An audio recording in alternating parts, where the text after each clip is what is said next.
There's a lady in Dayton who will not take the giant werewolf out of her front yard. And the city of Dayton is getting very upset. They're getting very upset. It's a year-round decorations, what she's claiming. She's got it dressed up for the 4th of July. I think she's in her right to have the werewolf out there. It is her thing out there, and she's like, I like it. I'm keeping it. Mary Simmons is out there in Dayton, and she said she's going to leave it up all year. And here's the local news talking about it. Thank you. Well, we want to show you something kind of crazy. A nearly 10-foot-tall Halloween decoration causing a city to receive some complaints, and the owner telling us she's not taking it down. Gwyneth Falloon is live tonight after speaking with the homeowner. Now, Gwen, what can you tell us about the decoration? Imagine you're the reporter that gets sent out for that one, right? Right. Hey, we need you to cover the werewolf in this woman's yard. Well, Lisa, we are talking about a 9.5-foot tall werewolf Halloween decoration. You can see it right here behind me. His name is actually Phil. The owner tells me it's actually a Halloween decoration that she bought. Look at that. It's massive. Wow. That looks more like 9.5 feet tall. Phil, I don't know. Phil the werewolf is receiving complaints. Back in October from a hardware store. She says she left him up simply because she loves Halloween. She does tell me, though, that it is actually very safe and there's no public safety concern. He's got a cable that pins him down to the back, and then the platform itself, it has pins in it. It's staked into the She's ground. definitely from Dayton. So in order to get him out, we have to take What the off hell does that mean? Definitely from Dayton? She looks like Ohio through and through. Huh. all those stakes up and then take all that out. So, I mean, you really have to toss one to try to get him to fall down. Is that what they're trying to say? Now, what exactly is the problem then? Well, Elise, the city of Piqua says they received an anonymous complaint about the werewolf. They followed protocol and wrote an informal... It's always an anonymous complaint about the werewolf. It's Some always dummy some in the neighborhood, probably across the street, like negative Nelly. I like looking at it. People like taking looking pictures at it. with it. They're like, it's a public distraction. Like, So what? cares. Momentarily up your property values. an informal warning, but at this point there's really no further action that the city is taking. And again, the homeowner tells me she is not taking it down anytime soon. She is not going to take it down anytime soon. This woman is, he had a wolf. Wow. So Phil the werewolf on this woman's lawn out there in Piqua, Ohio. what was around here that people were complaining about? I think it was a Halloween costume as well. No, that guy had a bunch of... It was a transformer or something? I thought he had like gravestones in his yard. Well, there's a guy that has that, but then there's like a guy in North Olmsted where people come out at Christmas time because he puts up this bananas Christmas thing.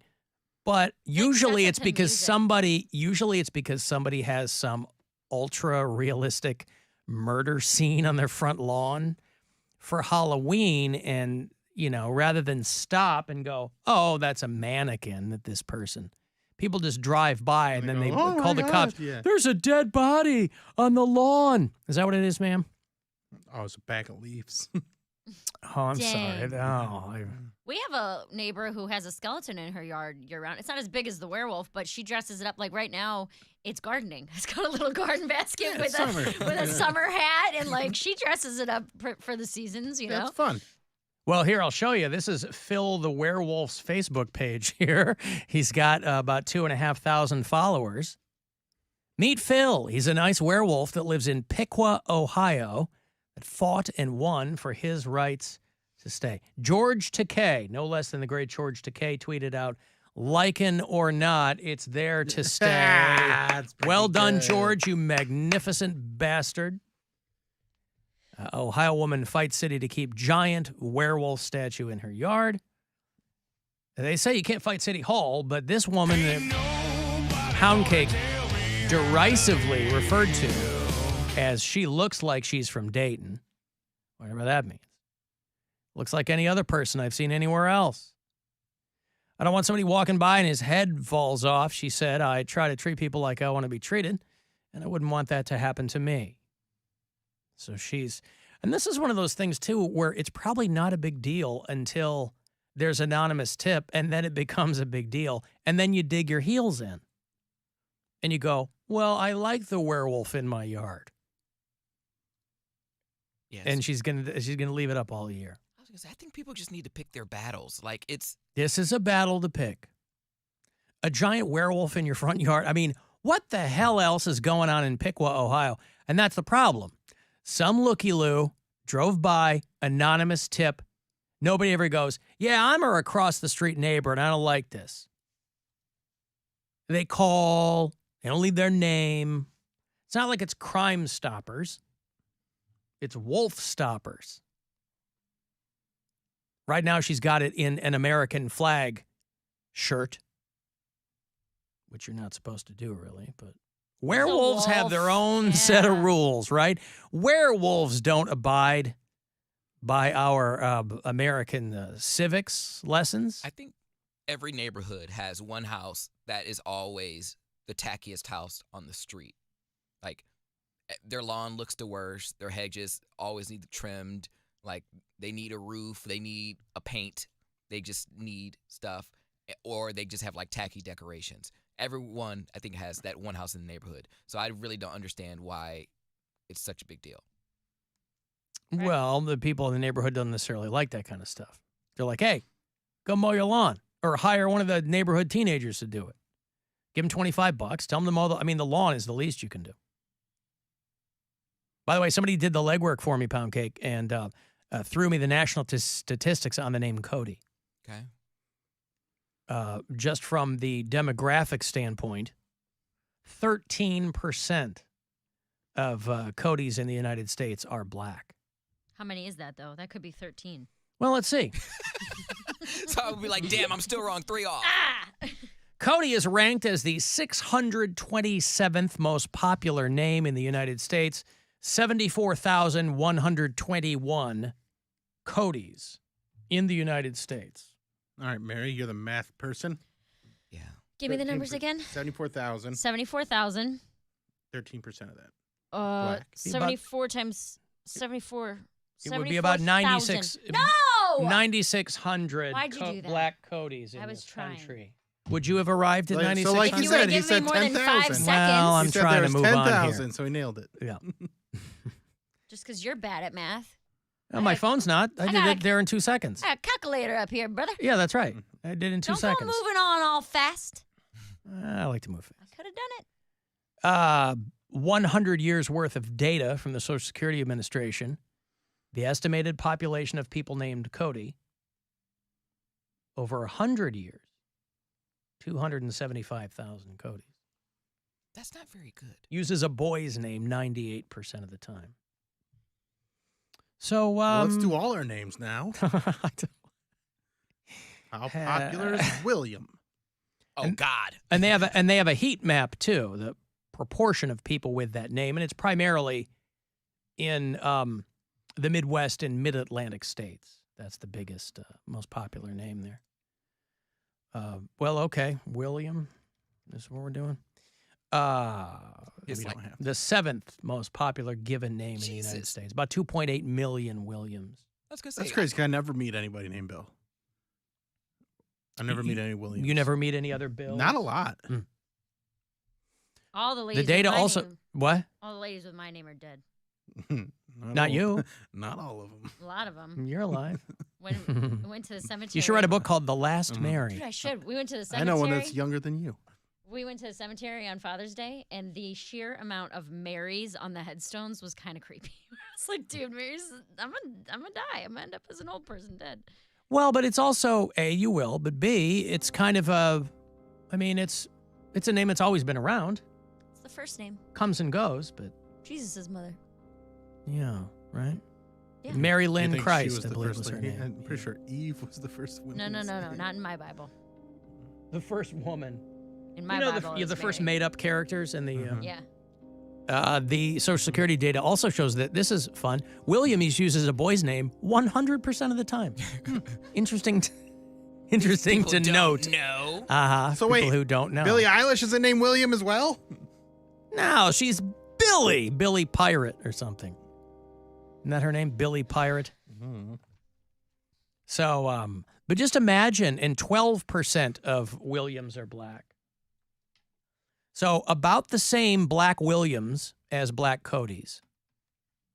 So that's fun. If you're into that sort of thing. How many black Allens are there? 10%. That's okay. 29 at 2 for 50.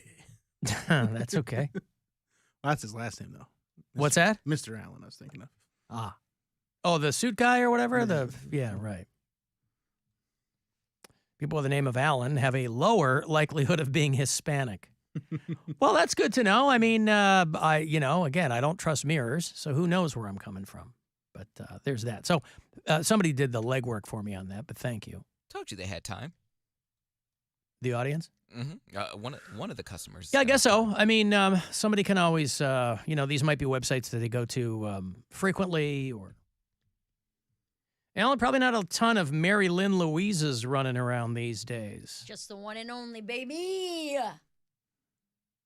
No one's excited about that. I'm excited for you, but again, as I established at the top of the show, that's as excited as I get. You suck. Utter silence. Oh, nice. Uh-huh. Alan, I thought Poundcake said you couldn't take your phone on that Grand Canyon thing. How were people taking all those pictures? They had a guy there taking pictures. To sell them. I see. Yeah. They paid for all those. Yeah, they paid for them, but it was on everybody else's time. Like, we wanted pictures, too, that we were going to pay for. Yeah. Snap a couple and move on. They had a photographer there. The photographer's like, I'm making money hand over fist. I'm not going to tell these people to move. But I just think it's inconsiderate. Alan, the booties are because they don't want shoes scratching the glass. But so what? It's yeah, gonna get scratched. It is. Yeah, if you're going to have that many people, I guess. I mean, if you're going to have that many people walking on it year round, yeah, I guess so. And people were in there trying to be funny. You know how the same people that jump in the elevator, they are jumping on the glass. They're like, let me do like the crip walk, or let me do a funny dance. While I'm like, you better not move while I'm on this glass. Like, walk normal. Don't do anything extra. Trying to Dougie on the glass. You think that's what the guy was doing? Not only Dougie, the guy's there trying to teach him how to Dougie. So that's an extra 10 minutes. Did you think that guy Dougie'd his way right off the edge of that? No, I think somewhat clearly he wanted attention, because if you do it like that, you're trying to make a statement. People who would jump off bridges and stuff, maybe they just, I don't know, they just wanted a place that was high enough. Right. But he fell 4,000 feet into the mouth of the canyon. That's what I'm talking about. A 33-year-old guy, yeah, like, you didn't fall over the edge of the thing. You jumped, homie. You had to pay admission to get into the plaza or whatever to get on the bus. Imagine paying to commit suicide when plenty of people are doing it off the 480 bridge for free around here. You wanted something at prettier. Least. Huh? You wanted something prettier, I guess. All the way down, 4,000 feet. Because how are they going to get him? They're not going to send a crane down there to go retrieve his body. Oh, they did. Yeah, they have to. Not They a got crane, a helicopter. They got to send something down. They Every time somebody, there was this guy from suburban Chicago who was like, he pushed those two girls off some overlook in Scotland, and one of them died, and the other one, they had to go down. They had to get a crew to go down and try to get these girls. So inconsiderate. Arrest the guy. It is very inconsiderate to push people off of a cliff. Yes. He's like, hey, girls, it was completely psychotic. They were all tourists. I think it was Scotland. This just recently happened. All three of them are tourists. Guy from Naperville, Illinois, goes, hey, talking to these girls. Hey, you can get a really good shot off this cliff ledge here. So the one girl goes over with her friend. He pushes the one girl off. The other girl starts screaming and starts fighting the guy. He pushes her over too. And just tries walking away. And people grab him and pin him down or whatever, and he gets arrested. But the one girl died. The other one's seriously injured. But just a dude, I'm going to push a couple people off a cliff. There's also that dude, he didn't push on people vacation. Off, but there was the worst story about that dude that shot his 3 boys. I didn't hear that either. It was here. Is See, in Ohio, I choose my murder to be fictional. I'd rather some I didn't- creepy author make up the murders than I didn't this want to stuff. hear this. This is just news. I'm not like seeking this out, and I'm not using it to relax. And then I like just try to heard run a into story. the woods or something. Well, and- yeah, his one kid ran into the woods. His daughter got away. His wife is okay. She got shot in the hand, but it's just a really terrible story. He just like executed his. Yeah, 3 you don't want to sons. live after that if Yeah. you're the mom. I mean, Yeah. that's in Monroe Township, Ohio. Mhm. Monroe! And I don't know where that is, but it's terrible. Yeah. I was reading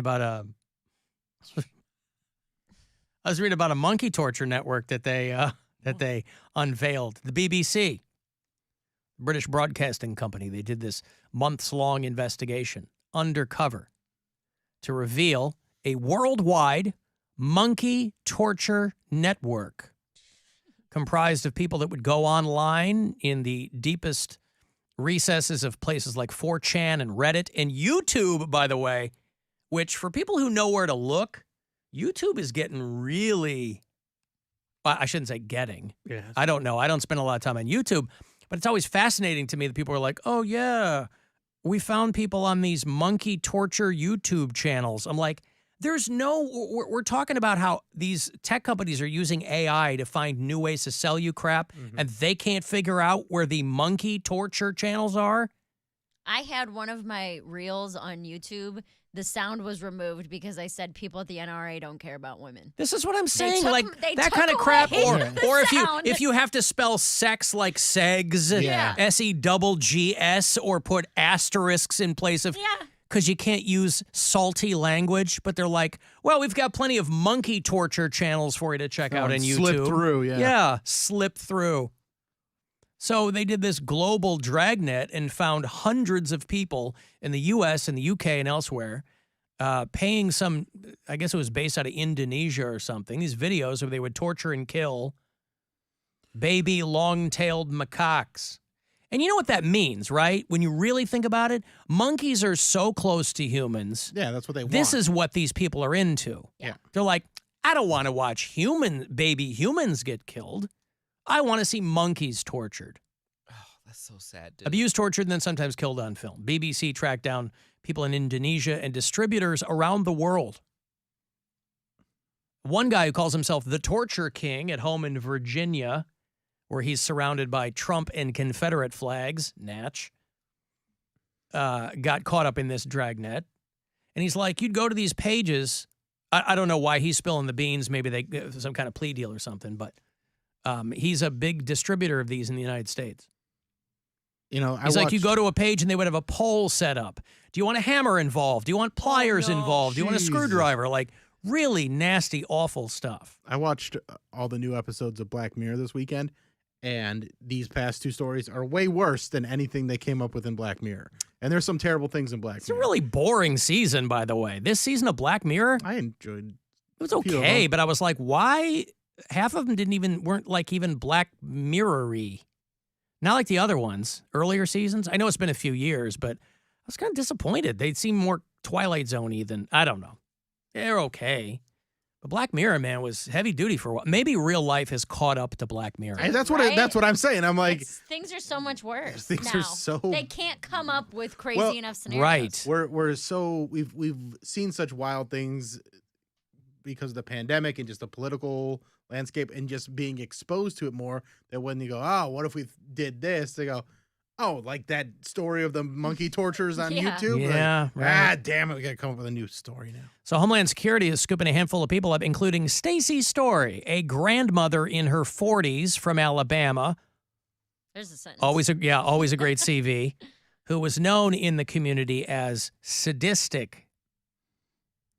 And another person called Mr. Ape, who were responsible for monkey torture videos. And they dug this whole thing up. I always think of the people who have to investigate these things. It's like, Jesus Strong Christ. stomach, man. Yep. They found dozens of groups sharing extreme content on Telegram and Facebook who just can't figure out how to keep this stuff out. If you use the F word, they'll ban you. But boy, they just can't keep the monkey killing out. Dude, those Can't seem to figure it out. So, are those moderators AI or are they actual real people? Because I remember we did a story years and years ago about the people who actually moderate Facebook. I don't know. Facebook and Twitter. I mean, Elon Musk fired his whole content moderation team. I'm sure Zuckerberg, when they're slashing jobs at Facebook because he was burning money over the metaverse, so they just made that up by firing, highly paid engineers. I'm sure there were content mods in there too. We don't know. We can't figure it out. Well, I'm just thinking about the side effects, like the mental illness that would come with that job. Like you see some disturbing Or people stuff. that work in like federal law enforcement where they have to deal with, or even local, they deal like, child assault rings, and it's just awful. It's terrible stuff. I'm glad there's people doing that work, for Christ's sake, but still, it's like, Yeah, those people, though, not always, but they're usually in therapy, and some of them end up. Maybe this isn't true. Maybe these are the dramatizations I see. I'm like, some of them end up putting a barrel of gun in their mouth and they can't handle it. But it's true. Some of those people are like living a whole life working in some of the worst crimes you're going to see is too much to handle for people. Yeah. Alan, one of those videos, they put a baby monkey in a blender. Stop, dude. That is evil. Only to puree. Dude, that's so evil. Not to chop. Okay. Yeah, it's awful. It's gross. But I just love Mark Zuckerberg, like with a straight face, basically telling people, I don't know how my platform works. Who knows? I made it, but who knows? I got a break. I'll have those Guardians tickets for you. I want to go see the Guardians. Who are they playing? On the day that I'll give you tickets. They're going to be playing the Atlanta Braves, day before the 4th of July. By my math, that is the 3rd of July. It's a night game at Progressive Field, so I'll have a 4-pack of tickets for you coming back. Next shot at a key for that Buzzard bike that we're giving away from Budweiser. It's at Custom WMMS Motorcycle. It's a Harley. And your shot to win one of those keys that could fire it up is coming up in about 20 minutes. The Alan Cox Show. On our free iHeartRadio app and your favorite smart device. Just tell it to play The Alan Cox Show on iHeartRadio. From the Mr. Hero I crave the hero. Weather Center. WMMS weather. Well, if you have any evening plans on this Tuesday, just know things are going to stay nice and toasty for you. Our temperatures will slide back into the mid-60s. Tomorrow, we do this whole 80-degree thing again. But what's going to happen during the day tomorrow is our winds are going to shift, so we will likely become a little breezy, and an isolated rain chance can't be ruled out either. Same thing as we go through the rest of